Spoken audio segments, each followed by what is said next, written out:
여러분께 질문 하나 드릴게요. 여러분의 인생이 한순간에 변할 수 있다는 걸 느껴본 적 있으신가요? 그렇죠? 손가락을 딱 튕기는 순간처럼요.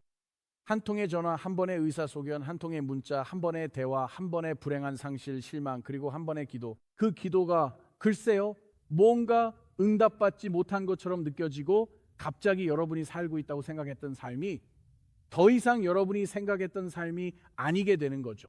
누군가에게 이 이야기는 이론이 아니라 직접 겪고 있는 현실입니다. 여러분은 바닥이 무너지는 듯한 기분이 어떤 건지 잘 알고 있죠? 공공장소에서는 미소를 짓지만 속으로는 아파하는 게 어떤 건지 여러분은 압니다. 그리고 답을 찾을 수 없는 질문들을 안고서도 계속 살아가야 하는 게 어떤 건지 여러분은 잘 알고 있습니다. 솔직히 말씀드리자면 우리가 잠시 멈춰서 생각해 보면은 부활절도 조금은 이상할 수 있습니다. 우리는 멋지게 차려입고 가족 사진을 찍고 음식을 너무 많이 먹죠. 미리 말씀드리지만 정말 많이 먹게 될 거예요. 그리고 우리는 아기들에게 설탕이 가득 든 바구니를 건네주면서 그게 좋은 방법이라고 생각합니다. 누가 처음 그런 생각을 했는지 모르겠네요. 몇몇 분은 웃으며 사진을 찍으셨을 겁니다. 오늘 교회 오려고 아이들 옷 입히느라 한바탕 전쟁을 치르셨겠죠. 한 아이는 울고 있었고요. 신발 한 짝 없는 아이도 있었겠죠. 또 다른 아이는 젤리빈 하나만 더 먹으면 완전히 감정이 폭발할 것 같았을 거예요. 저도 그런 시절이 기억납니다. 여러분의 부활절이네요. 축하드려요. 해내셨어요. 하나님을 찬양합니다. 여기 오셨네요. 하지만 우리가 교회에 오면 그렇죠. 빈 무덤에 대해 노래하고 부활하신 구세주와 부활의 능력에 대해 이야기합니다. 하지만 조심하지 않으면 이 이야기가 너무 익숙해져서 오히려 그 무게를 제대로 느끼지 못하게 될 수도 있어요. 왜냐하면 보세요. 중요한 점이 있습니다. 여러분이 기억해야 할 것은 첫 번째 부활절 아침은 축제로 시작하지 않았다는 거예요. 그거 알고 계셨나요? 그렇지 않았어요. 사실 그날은 큰 상심으로 시작됐습니다. 상심이었죠. 예수님의 초기 제자들에게는 어떤 확신도 없는 상태로 시작됐어요. 사실 엄청난 혼란 속에서 시작됐습니다. 예수님의 무덤 앞에서 사람들이 셋둘 하나 그분이 돌아오셨다라고 외치며 기다린 게 아니었어요. 그런 일은 일어나지 않았습니다. 아니요. 하나님의 백성들, 예수님과 가장 가까웠던 이들은 사실 일요일 아침에 완전히 좌절해 있었습니다. 왜냐하면 금요일의 십자가가 그들의 모든 기대를 산산조각 냈기 때문입니다. 그 시점에서 그들의 희망은 돌 뒤에 묻혀 있는 것처럼 보였습니다. 그들의 미래는 매우 불확실하게 느껴졌습니다. 그리고 그날 아침 실제로 무덤에 갔던 여자들은 어떤 확신도 가지고 있지 않았습니다. 그 일요일 아침 예수님의 육체적이고 실제적인 부활에 대해서 말이죠. 그들은 그렇지 않았습니다. 실제로 그들은 다른 것을 가지고 있었습니다. 성경에 따르면 그들은 장례를 위한 향품을 가지고 있었습니다. 그리고 그것이 바로 부활을 그렇게 강력하게 만드는 이유입니다. 이 이야기를 읽어보면 아무도 보지 못하는 순간에도 예수님께서 실제로 일하고 계셨다는 것을 알 수 있습니다. 모두가 이야기가 끝났다고 생각할 때에도 하나님은 움직이고 계셨습니다. 그 순간 하늘이 침묵하는 것처럼 보여도 사실 희망은 살아 있었습니다. 그리고 바로 그 지점에서 누가복음 14장이 오늘 우리를 만날 것입니다. 왜냐하면 이것은 단지 2000년 전에 그들에게 일어난 이야기만이 아니기 때문입니다. 이것은 실제로 하나님께서 여러분을 위해 또 여러분을 위해 그리고 저를 위해 이 방에 있는 모든 사람과 온라인이나 다른 장소에서 참여하는 모든 사람을 위해 하시는 일의 이야기입니다. 이것은 단지 그들에게 일어난 일이 아니라 하나님께서 우리를 위해 하시는 일의 이야기입니다. 우리의 세상이 산산조각난 것처럼 느껴지고 마음이 무겁고 아무것도 보이지 않을 때 우리는 그것을 기억해야 합니다. 하나님은 여전히 보이지 않는 곳에서 일하고 계신 분. 자, 이제 누가복음 24장 첫 번째 부활절 아침 동틀 무렵에서 시작해 봅시다. 노트를 가지고 계시다면 꺼내서 준비해 주세요. 첫 번째 포인트를 함께 채워 봅시다. 여러분의 세상이 산산조각난 것처럼 느껴질 때 하나님께서 여전히 일하고 계심을 기억해야 합니다. 하나님은 여전히 일하고 계십니다. 누가복음 24장 1절부터 본문을 이어가 보겠습니다. 그런데 주간의 첫날 일은 새벽에 그들, 즉 여자들이 준비한 향품을 가지고 무덤에 갔습니다. 그들은 무덤에서 돌이 굴려져 있는 것을 발견했고 안에 들어가 보니 주 예수님의 시신을 찾을 수 없었습니다. 이 장면이 어떻게 시작되는지 저와 함께 주목해 보시기 바랍니다. 어떻게 시작되었을까요? 아주 이른 아침, 아주 조용하게, 그리고 약간의 슬픔 속에서 시작됩니다. 어떻게 알 수 있을까요? 방금 말씀드린 것처럼 여자들은 부활의 노래 같은 것을 마음에 품고 무덤으로 걸어가고 있지 않았기 때문입니다. 그런 노래는 아직 없었습니다. 그들은 서로 마리아, 오늘 예수님이 어떤 기적을 보여주실지 기대되라고 말하지 않았죠. 풍선이나 현수막, 메시아여 환영합니다라는 표지판도 들지 않았습니다. 성경대로 그들은 죽음을 예상해 향품을 가졌습니다. 생명을 기대하지 않았고 부활하신 구세주를 만나는 대신 시신의 향품을 바르려 했습니다. 그들의 희망은 깨졌고 꿈은 묻혔기 때문입니다. 금요일은 그들의 마음을 아프게 했고 토요일은 슬픔을 더 깊게 했으며 일요일 아침이 시작될 때는 말하자면 공기 중에 슬픔이 가득한 상태였습니다. 하지만 성경은 그 다음에 무언가가 변했다고 설명합니다. 그들이 도착했을 때 그들은 돌을 발견했습니다. 그리고 그 돌은 어떻게 되었나요? 무덤에서 굴려져 있었습니다. 이 부분을 우리는 쉽게 그냥 지나칠 수 있습니다. 하지만 그러지 마세요. 왜냐하면 여러분이 기억해야 할 것은 그들이 도착해서 돌을 굴린 것이 아니라는 점입니다. 제자들이 몰래 일찍 와서 돌을 굴린 것도 아닙니다. 그 돌은 성전 경비병들이 지키고 있었습니다. 그리고 본디오 빌라도의 명령에 따라 당국이 봉인해 놓았습니다. 그 첫 번째 부활절 아침에 일찍 나타난 예수님의 슬퍼하는 추종자가 있었던 것도 아닙니다. 쇠지렛 대와 돌을 해, 그리고 엄청난 상체의 근력으로 말이죠. 그가 그 돌을 옮긴 것이 아닙니다. 아니요, 실제로 일어난 일은 이렇습니다. 여인들이 도착했을 때는 이미 하나님께서 그 돌을 옮기셨던 것입니다. 그게 바로 일어난 일입니다. 그리고 친구요, 이것이 부활절의 위대한 진리 중 하나입니다. 그들이 하나님께서 무엇을 하시는지 이해하기도 전에 하나님은 이미 일하고 계셨습니다. 그들이 답을 얻기도 전에 돌은 이미 치워져 있었습니다. 이는 우리에게도 중요합니다. 왜일까요? 여러분 중 일부는 하나님이 일하시는데 왜 안 보일까 궁금할 수 있습니다. 부활절이 상기시키는 점을 전합니다. 하나님은 종종 가장 큰 일을 행하십니다. 어둠 속에서 우리가 침묵의 장소라고 부를 수 있는 곳에서 아무 일도 일어나지 않는 것처럼 느껴지는 그곳에서 말입니다. 그러니 친구여, 하늘이 조용하게 느껴진다고 해서 하늘이 여러분의 이야기에서 사라진 것은 아니라는 사실을 항상 기억하세요. 그리고 이야기가 묻혀 있는 것처럼 보여도 그것이 하나님께서 여러분의 삶을 끝내셨다는 의미는 아닙니다. 성경은 한 가지 세부사항을 더 추가합니다. 그들이 들어갔을 때 우리 주 예수님의 시신을 찾지 못했습니다. 이제 오늘 우리도 예루살렘 샌들을 신고 여자들과 함께 무덤 안으로 들어가 봅시다. 그 순간을 상상해 보시기 바랍니다. 그들은 지금 슬퍼하고 있습니다. 그들은 돌이 움직이는 것을 봅니다. 그들은 무덤 안으로 들어가서 시신이 사라진 것을 깨닫습니다. 도대체 무슨 일이 일어난 걸까요?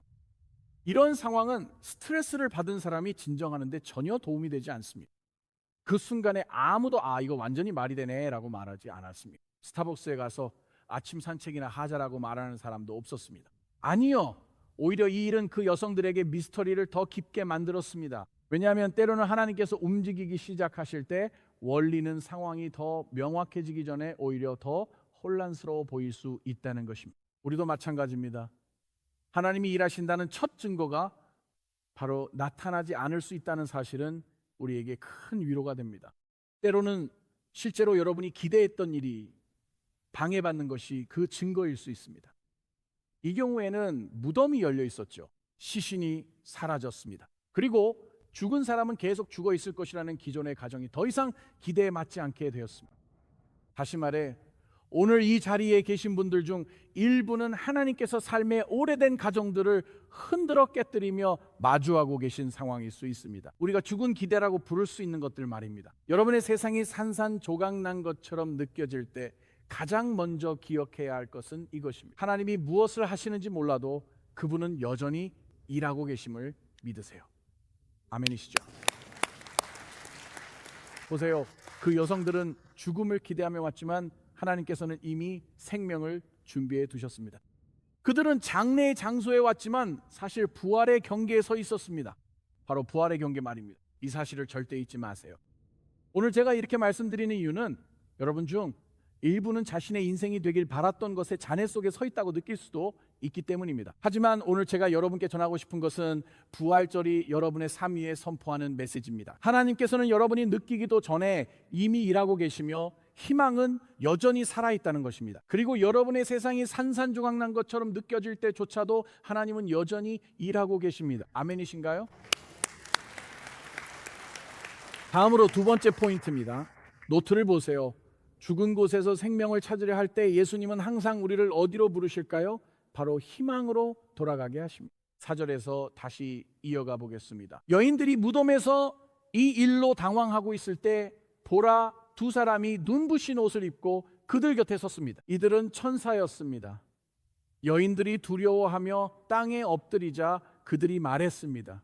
어찌하여 살아있는 분을 죽은 자 가운데서 찾느냐? 그분은 여기 계시지 않는다. 예수님은 여기 안 계시고 살아나셨습니다. 이것도 체크하세요. 그분이 하신 말씀을 기억하십시오. 제가 성경을 좋아하는 이유는 항상 솔직하기 때문입니다. 정말 솔직합니다. 성경은 그들이 당황했다고 말합니다. 이것은 사실상 아주 공손한 성경적 표현으로 지금 무슨 일이 일어나고 있는지 전혀 모르겠다는 뜻입니다. 그들은 빈 무덤 한가운데에 서 있습니다. 그들은 보이는 것과 보이지 않는 것, 그리고 이 모든 것이 어떤 의미인지 이해하려 노력합니다. 그리고 이 모든 것을 지적으로 정리하기도 전에 눈부신 옷을 입은 두 천사가 그들 곁에 섭니다. 그리고 다시 말하지만 이 순간이 이 여성들에게 결코 진정이 되는 순간은 아니죠. 그렇지 않나요? 무덤이 비어 있습니다. 이것만으로도 놀라운 일입니다. 그런데 빛나는 두 전령이 나타납니다. 보세요. 누구도 평화로운 아침이라 말하지 못합니다. 성경에 따르면 이 여성들은 실제로 두려워했고 얼굴을 땅에 대고 엎드렸습니다. 하지만 그때 천사들은 제가 성경 전체에서 가장 위대한 질문 중 하나라고 생각하는 질문을 합니다. 방금 전에 여러분에게 그것을 동그라미 치라고 했었죠. 바로 이것입니다. 어찌하여 살아있는 이를 죽은 자들 가운데서 찾느냐? 여기서 잠시 멈추고 잠깐 생각해 보고 싶습니다. 그리고 이것이 단지 그 여성들에게만 해당되는 질문이 아니라는 점을 말씀드리고 싶습니다. 2000년 전이었죠. 이 질문은 오늘날 우리와 우리 세대를 위한 질문이기도 합니다. 왜 살아있는 이를 죽은 자들 가운데서 찾으십니까? 그게 무슨 뜻인가요? 제가 말하고자 하는 바는 이렇습니다. 왜 여러분은 더 불안하게 만드는 것들 속에서 평화를 계속 찾으려고 하십니까? 왜 여러분은 여러분을 정의할 수 없는 사람들에게서 계속해서 정체성을 찾으려고 하십니까? 왜 여러분은 계속해서 안전함을 찾으려고 하십니까? 성공이나 통제 혹은 편안함에서 말이죠. 하지만 그 어떤 것도 여러분의 영혼의 무게를 감당할 수 없습니다. 이것이 바로 우리 시대, 우리 세대, 우리 문화의 가장 큰 비극 중 하나라고 저는 믿습니다. 사람들은 진정한 삶을 간절히 원하지만 그것을 줄 수 없는 곳에서 찾고 있습니다. 어떤 사람들은 인생을 개인적인 성취나 로맨스 혹은 산만함이나 오락, 재정에서 찾으려고 합니다. 들어보세요. 그런 것들이 그 자체로 해로울 수도 있고 아닐 수도 있습니다. 분명한 것은 그 모든 것들이 끔찍한 구원자라는 점입니다. 예수님을 대신할 무언가를 찾는다면 결국 실망할 뿐입니다. 정말 그렇습니다. 오직 예수님만이 죽음도 뺏지 못할 생명을 주시기 때문입니다. 그리고 친구요, 이것이 바로 예수님과 부활절의 메시지입니다. 자, 여러분,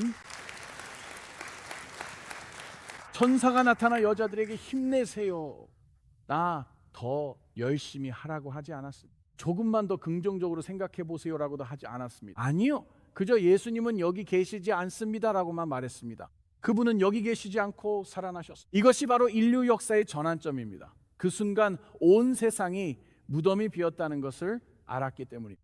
죽음은 이제 패배했습니다. 죄는 직면되었습니다. 무덤은 마지막 말을 잃었고 예수 그리스도께서는 살아계십니다. 자, 여러분, 그리고 그분이 살아계시기 때문에 그리스도인에게 희망은 단순한 바람이 아닙니다. 예수님의 제자들에게 희망은 현실 부정이 아닙니다. 희망이란 삶이 어려울 때에도 괜찮은 척하는 게 아닙니다. 제자로서 참된 희망은 부활하신 구주께 뿌리를 둡니다. 그분은 우리의 죄와 수치, 고통을 짊어지고 죽음을 대신하셨으며 무덤에서 승리하며 나오신 분입니다. 천사들이 말한 놓치기 쉬운 이 말은 꼭 표시할 강력한 말입니다. 그들이 말하길 그분이 여러분에게 말씀하신 것을 기억하십니까? 라고 했습니다. 그분이 이것을 여러분에게 말씀하신 것을 기억하십니까? 즉 그들이 그 순간에 보고 있던 모든 것은 이전에 예수님께서 하신 말씀을 통해서만 이해될 수 있다는 뜻입니다. 신약 성경을 다시 읽어보면 예수님께서는 이미 자신이 재판에 넘겨지고 십자가에 못 박히며 3일 만에 다시 살아나실 것을 말씀하셨음을 알게 됩니다. 그러니 친구여, 그 순간 그들에게는 하나님으로부터 오는 새로운 메시지가 전혀 필요하지 않았습니다. 그들은 단지 예수님께서 이미 주신 말씀을 기억하면 되었던 것입니다. 그게 전부였죠. 왜 이런 말을 할까요? 우리 모두에게 해당되는 이야기니까요. 마찬가지입니다. 보세요. 우리의 삶이 조금 혼란스러워지고 고통이 점점 더 크게 느껴질 때 우리가 가장 먼저 잊어버리는 것 중 하나는 하나님께서 이미 말씀하신 것을 잊는다는 점입니다.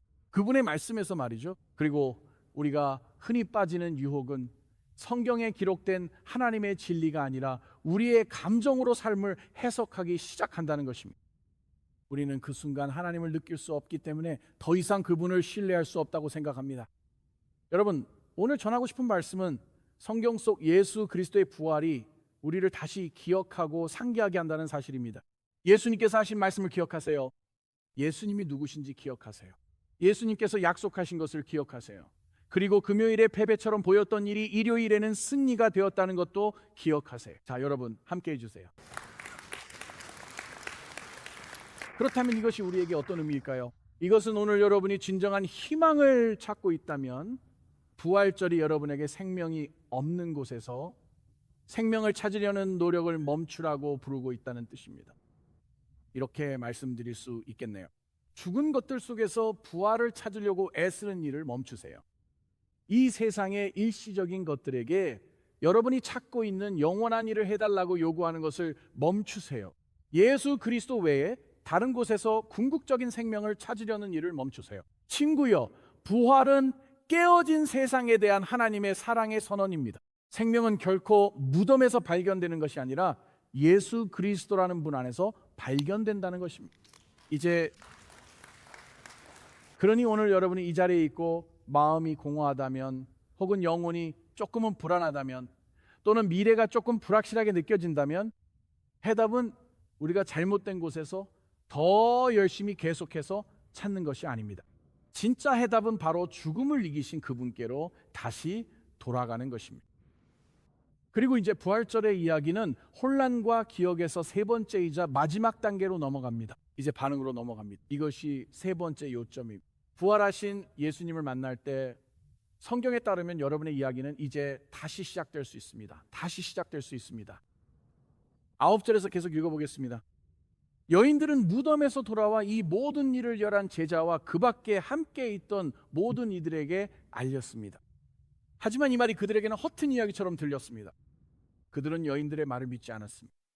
하지만 베드로는 일어나 무덤으로 달려갔습니다. 달려갔다라는 단어에 동그라미를 쳐보세요. 베드로는 무덤으로 달려갔습니다. 이것이 제가 부활 이야기를 사랑하는 이유 중 하나입니다. 왜냐하면 이 이야기는 너무나도 현실적이기 때문입니다. 여인들이 무덤에서 돌아와서 자신들이 본 것, 들은 것, 경험한 것, 그리고 일어난 일을 다른 이들에게 이야기합니다. 일어난 일에 대해 말합니다. 그리고 모든 것을 알고 있어야 할 제자들, 예수님을 누구보다도 잘 안다고 여겨졌던 그들은 그저 여인들을 바라보며 기본적으로 이렇게 말할, 그건 불가능하게 들려. 그건 불가능하게 들려요. 누가는 그들이 여인들의 말을 허튼 소리처럼 들었다고 말합니다. 다시 말해 그들에게는 조금 터무니없게 들렸던 것입니다. 너무 좋아서 믿기 어려운 이야기처럼 들렸습니다. 생각해보면 그게 좀 웃긴 일입니다. 왜냐하면 예수님의 최초의 추종자들은 예수님의 부활을 그냥 우연히 경험한 것이 아니었습니다. 그들은 실제로 그 부활과 마주하게 되었습니다. 그들은 부활을 목격했습니다. 일부는 처음엔 믿지 않았죠. 이 사실은 우리에게 중요합니다. 오늘 이 자리에도 여전히 이 문제로 고민 중인 분들이 계실 것이기 때문에 여러분 중에는 믿고 싶지만 아직도 몇 가지 질문이 남아있는 분들도 있을 것입니다. 오늘 이 자리에는 종교로 상처받았거나 인생에 실망하신 분들도 계실 겁니다. 혹은 여러분이 겪고 있는 고통 때문에 무감각해진 분들도 있을 수 있습니다. 오늘 현장과 온라인으로 함께 하시는 혹은 아직 확신이 없는 분들도 계실 겁니다. 부활절은 괜찮다고 말합니다. 첫 제자들도 처음엔 다 이해하지 못했으니까요. 부활은 1세기부터 늘 사람들의 반응을 요구했습니다. 빈 무덤을 마주하는 순간 예수님을 어떻게 대할지 결정해야 하니까요. 우리 모두의 과제입니다. 여러분은 그것을 무시할 수도 있고 거리를 두고 지켜볼 수도 있으며 아니면 직접 달려가서 확인해 볼 수도 있습니다. 그게 바로 사도 베드로가 한 일입니다. 그래서 여러분에게 달려갔다라는 단어에 동그라미를 치라고 한 거예요. 성경은 베드로가 일어나서 그리고 무엇을 했다고 하죠? 그는 무덤으로 달려갔습니다. 베드로는 달려갑니다. 이제 베드로의 이야기를 아는 분들은 며칠 전 베드로가 예수님을 크게 실망시켰다는 것을 기억하실 겁니다. 베드로는 불과 며칠 전만 해도 예수님을 안다고조차 부인했습니다. 그 일요일 아침부터요.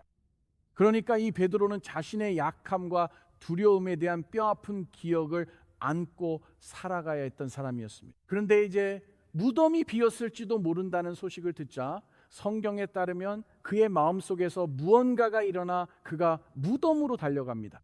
질문은 왜일까요? 저는 그 이유를 알 것 같습니다. 바로 이 때문입니다. 실패는 우리 모두를 좋은 소식에 간절하게 만드는 힘이 있기 때문입니다. 좋은 소식을 간절히 바라는 마음이죠. 다시 말하지만 베드로는 부활에 대해 그냥 호기심을 가진 게 아닙니다. 아니요. 베드로는 간절한 희망을 품고 무덤으로 달려간 것입니다. 정말 간절한 희망이었죠. 어쩌면 예수님이 정말 살아계실지도 몰라요. 여자들이 말한 것처럼요. 어쩌면 내 인생에서 가장 최악의 순간이 내 삶의 마지막 말이 아닐 수도 있겠죠. 어쩌면 은혜가 아직도 내 이름을 품고 있을지도 모릅니다. 그리고 여러분 중 몇몇은 오늘 그 마음이 어떤 건지 정확히 알고 계실 겁니다. 왜냐하면 후회, 수치심, 실망 혹은 심지어 과거의 무게를 짊어지고 있을 때는 동기부여 연설가가 주는 막연한 영감 따위는 필요하지 않기 때문에 그게 여러분이 필요한 게 아니에요. 여러분이 진짜로 필요한 게 뭔지 아세요? 여러분에게는 부활이 필요합니다. 여러분에게는 부활이 필요합니다. 여러분의 실패가 그분의 은혜보다 강하지 않다는 사실을 알아야 합니다. 여러분의 과거가 여러분의 미래의 마지막 말을 할 수 없다는 것을 알아야 합니다. 그렇다면 베드로에게는 무슨 일이 일어났을까요? 베드로는 무덤으로 달려갑니다. 왜냐하면 그의 상처받은 마음 깊은 곳에는 만약 예수님이 살아계시다면 정말 어쩌면 내 이야기가 다시 시작될 수 있다는 가능성이 묻혀있기 때문입니다. 여러분 바로 이것이 부활절이 단순히 기념하는 행사가 아닌 이유입니다. 맞아요. 부활절은 우리가 받아들여야 할 구원입니다. 이것은 받아들여야 할 구원입니다. 보세요. 부활은 예수님이 죽음을 이기셨다는 증거이자 실제 사건입니다. 그것이 우리에게 보여주는 것입니다. 하지만 부활은 또한 예수님께서 이제 모든 것을 정복하셨다는 선언이기도 합니다. 대적하는 모든 것을요. 예수님이 무덤에서 나오셨기에 친구여 오늘 죄 사함 받을 수 있습니다. 수치는 깨어질 수 있습니다. 당신의 과거가 당신을 규정할 필요는 없으며 당신의 삶은 다시 시작될 수 있습니다. 오늘 영상에서 보셨던 이야기들, 무대 위로 걸어나온 네 사람의 이야기들이 바로 그것입니다. 보시다시피 그래서 부활절은 단순한 명절보다 훨씬 더 큰 의미가 있는 것입니다. 이것은 종교적 전통에 관한 것이 아닙니다. 이것은 1년에 한두 번 교회에 나가는 수준의 일이 아닙니다. 우리를 향한 하나님의 위대한 구원 계획에 관한 것이며 그분의 아들이 우리 삶 속에 직접 들어오신 것에 관한 이야기입니다. 이것은 하나님의 아들이 우리의 죄를 자신에게 짊어지신 것에 관한 것입니다. 하나님의 아들이 우리를 대신해 죽으시고 다시 살아나신 것에 관한 이야기입니다. 그래서 그분을 믿는 누구든지 새롭게 될 수 있습니다. 새롭게 될 수 있습니다. 그래서 베드로가 무덤에 도착합니다. 성경은 그가 몸을 굽혀 안을 들여다보았고 그곳에 세심하게 개켜진 세마포가 따로 놓여 있는 것을 보았다고 말합니다. 성경은 계속해서 이렇게 말합니다. 그는 그 일이 어떻게 된 것인지 놀라워하며 집으로 돌아갔습니다. 베드로는 아직 모든 것을 완전히 이해하지 못했고 완전한 회복의 순간은 아직 오지 않았습니다. 그 이야기는 요한복음 21장에서 읽어볼 수 있습니다. 하지만 이미 부활은 그 안에서 경이로움과 희망 그리고 완전히 새로운 미래에 대한 가능성을 일깨우기 시작했습니다. 그리고 친구여, 바로 이 지점이 오늘날 우리의 삶, 우리의 문화, 우리의 시대 그리고 우리의 공동체에 깊이 다가오는 부분입니다. 왜냐하면 부활절의 질문은 단지 예수님이 부활하셨는가가 아니라 우리는 그분이 부활하셨다는 것을 압니다. 더 깊은 질문은 이것입니다. 여러분은 부활하신 예수님을 어떻게 하시겠습니까? 여러분은 부활하신 예수님을 어떻게 하시겠습니까? 여전히 멀리서 서 있기만 하시겠습니까? 여전히 수치심이 여러분의 이야기가 끝났다고 말하게 두겠습니까? 아니면 베드로처럼 그분께 달려가겠습니까? 그분께 달려가십시오. 부활하신 예수님을 만날 때 오늘 제가 말씀드리는 것은 삶의 모든 것이 변한다는 것입니다. 죽었던 희망이 다시 살아나, 죄의 사슬이 끊어질 수 있고 수치심의 무게가 떨어질 수 있으며 끝났다고 생각했던 삶이 부활의 능력으로 다시 시작될 수 있습니다. 오늘 이 자리에 계신 분들 중에 이런 일이 일어난 분이 계신가요? 네. 보세요. 이것은 그때만 일어난 일이 아니라 예수님께서 지금도 여전히 하시는 일입니다. 그리고 바로 그렇기 때문에 이 다음 순간이 매우 중요한 것입니다. 기도하기 전에 이 이야기의 중심으로 여러분을 다시 데려가고 싶습니다. 여인들은 죽음을 예상하며 무덤에 왔습니다. 그들은 장례를 위해 향품을 들고 왔습니다. 그들은 끝났다고 생각했던 것을 애도할 준비를 하러 왔습니다. 하지만 그 아침에 도착했을 때 이미 돌이 굴려져 있는 것을 알게 되었습니다. 무덤은 이미 열려 있었고 예수님은 이미 살아계셨습니다. 친구여, 이것이 바로 부활절의 능력입니다. 그들이 볼 수 없을 때에도 하나님은 일하고 계셨습니다. 그들이 느낄 수 없을 때에도 희망은 살아 있었습니다. 그들이 이야기가 끝났다고 생각했을 때 부활은 이미 시작되고 있었습니다. 정말 멋진 일이죠. 그래서 제가 말했듯이 부활절은 오늘날에도 여전히 중요한 것입니다. 왜냐하면 지금 이 방 안에도 그런 사람들이 있기 때문입니다. 지금 이 방 안에도 그런 사람들이 있습니다. 온라인이나 TV로 예배드리는 분들도 계실 텐데 지금 삶에 무언가 묻혀있는 듯한 기분이 들 수 있습니다. 아마 그것은 여러분의 평안일 것입니다. 여러분의 기쁨, 결혼 생활, 미래 혹은 순수함일 수도 있습니다. 어쩌면 여러분의 희망일 수도 있습니다. 그리고 부활절은 무덤이 여러분의 삶에 대해 마지막 말을 하는 것이 아니라는 하나님의 선언입니다. 누가 마지막 말을 할까요? 예수님이 하십니다. 예수님이 마지막 말씀을 하십니다. 여러분, 부활은 여러분의 죄가 그분의 용서 안에 있음을 뜻합니다. 여러분의 수치심과 실패도 그분의 은혜와 자비를 결코 벗어나지 않습니다. 여러분의 고통도 그분의 능력 안에 있습니다. 여러분의 이야기는 부서진 그 지점에서 끝나지 않습니다. 보세요. 부활은 예수님의 능력을 증명할 뿐만이 아닙니다. 우리는 그분의 능력을 압니다.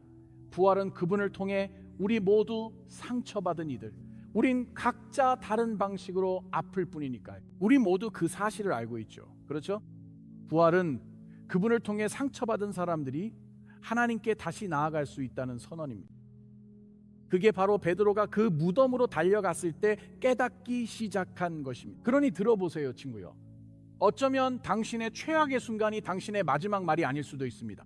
그리스도를 믿는다면 은혜가 여전히 당신을 붙잡고 있을 수 있습니다.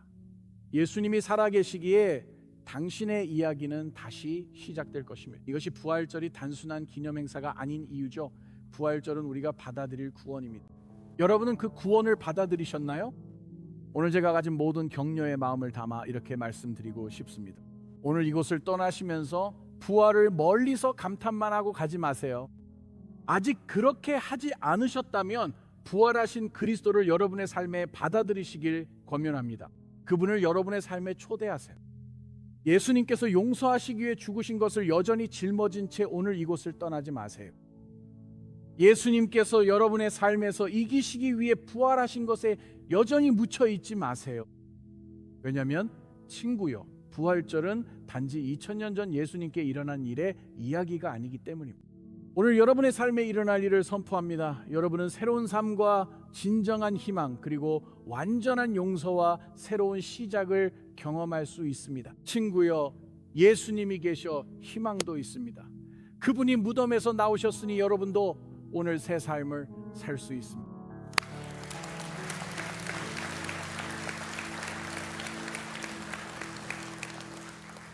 우리 함께 기도하겠습니다. 아버지, 이 시간의 마지막에 주님과 함께 할 수 있는 기회를 주셔서 감사합니다. 주님, 예배를 드릴 수 있게 해주셔서 감사합니다. 음악을 주셔서 감사합니다. 이곳에서 남성과 여성들이 나누어 준 이야기들, 간증들에 감사드립니다. 그들의 개인적인 이야기를 이 회중과 함께 나누어 주셔서 감사합니다. 우리를 격려하고 가르치며 인도해 주신 주님의 말씀에 감사드립니다. 주님, 여기 모인 제자들을 위해 기도합니다. 우리가 항상 주님의 살아계심을 기억하게 도와주세요. 또한 우리를 부활의 소망과 용기, 기쁨으로 채워주심에 감사합니다. 예수님의 제자로서 빈 무덤의 기적을 믿으며 살아갈 수 있도록 도와주세요. 주님, 우리의 구세주께서 정말로 부활하셨다라는 것을 알고 매일매일 살아갈 수 있도록 도와주세요. 그리고 이제 이 기도의 순간에 저는 두 번째 부류의 분들에게 말씀드리고 싶습니다. 오늘 이 자리에 계신 분들 중에 아직 예수님의 제자가 아니신 분들도 계실 수 있습니다. 여러분께 묻고 싶습니다. 오늘 여러분은 길을 잃으셨나요? 마음이 아프신가요? 용서가 필요하신가요? 친구요, 지금이 바로 당신의 순간입니다. 하나님께서 오늘 당신을 이곳으로 부르신 이유입니다. 나중이 아닌 바로 지금 여기입니다. 지금 이 순간 하나님께서 여러분을 부르며 가족으로 초대하십니다. 하나님을 믿고 오늘 이 자리에 계시며 용서받기를 원하신다면 새 출발을 위해 저와 함께 기도해 주세요. 제가 기도를 인도하겠습니다. 컴퍼스 여러분도 다 같이 소리내어 기도합시다. 혼자 기도하는 분이 없도록 말이죠. 저를 따라 함께 기도합시다. 따라하세요. 예수님, 오늘 저는 주님이 필요해요. 저는 주께서 죄를 위해 죽으신 걸 믿습니다. 저는 당신이 믿습니다. 저를 용서해 주세요. 저를 구원하시고 새롭게 해주세요. 저의 구주이시며 주님이 되어주세요. 그리고 오늘 저는 제 삶을 바칩니다. 예수님의 이름으로 기도합니다. 아멘. 자, 이제 처음으로 이 기도를 드린 분들을 환영합시다. 컴퍼스, 우리 그렇게 할 수 있겠죠? 정말 멋진 일입니다. 자, 들어보세요. 만약 여러분이 오늘 처음으로 그 기도를 진심으로 드렸다면 제 말을 꼭 들어주세요. 예수님께서 무덤에서 나오셨기 때문에 여러분도 더 이상 묻혀 있을 필요가 없습니다. 여러분의 죄는 이제 용서받았습니다. 여러분의 수치는 깨졌습니다. 여러분의 희망은 살아있습니다. 여러분의 미래는 안전합니다. 무덤은 비었습니다. 예수님은 살아나셨습니다. 이제 여러분의 이야기가 다시 시작됩니다. 아멘. 네. 이제 예배를 마칩니다. 예배 후 저와 처음 기도하신 분들의 신앙 여정을 저희가 돕고자 합니다. 예배 후 로비 넥스트텝 공간에서 무료 성경을 받으세요. 봉사자들에게 토드 목사님과 함께 기도했다고 알려주시면 됩니다. 그분들이 여러분을 돕겠습니다.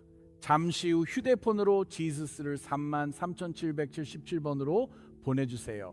그러면 오늘 저와 기도하셨음을 확인 후 답장하겠습니다. 무료 성경 앱과 읽기 프로그램도 드립니다. 오늘 바로 예수님과 시작하세요. 괜찮으시죠? 아멘. 자, 모두 함께 축도 시간에 일어나 주시겠어요? 하나님 아버지, 다시 한번 주님의 은혜와 사랑, 자비에 진심으로 감사드립니다. 떠나는 이 시간 부활의 능력을 품고 앞서가며 인도하며 힘주시는 주님을 기억합시다. 컴퍼스 여러분, 주님의 축복과 가호가 함께하길 빕니다. 주님께서 여러분에게 얼굴을 비추어 은혜와 평강 주시기를 원합니다. 예수님 이름으로 기도합니다. 아멘. 하나님의 축복이 가득하길 바랍니다. 행복한 부활절 보내세요. 다음 주 일요일에 다시 뵙겠습니다. 오늘 메시지에 함께 해주셔서 정말 감사합니다. 하나님의 말씀이 여러분께 격려와 도전이 되고 삶의 하나님의 진리를 상기시키길 바랍니다. 혹시 이 지역에 계시다면 꼭 직접 컴퍼스 교회의 주말 예배에 오셔서 경험해 보시길 초대하고 싶습니다. 우리는 매주 강력한 예배와 영감 있는 성경 말씀, 아이들과 청소년을 위한 좋은 프로그램과 따뜻한 분위기를 함께합니다. 여러분을 위한 자리가 있습니다. 이 사역이 축복이 됐다면 오늘 헌금에 동참해 주시겠어요? 여러분의 후원은 다양한 매체와 지역 사회를 통해 예수님의 소망을 전하게 합니다. 후원 및 상세 정보는 웹사이트를 참고해 주세요. 늘 예수님의 소망과 함께 하시길 바랍니다.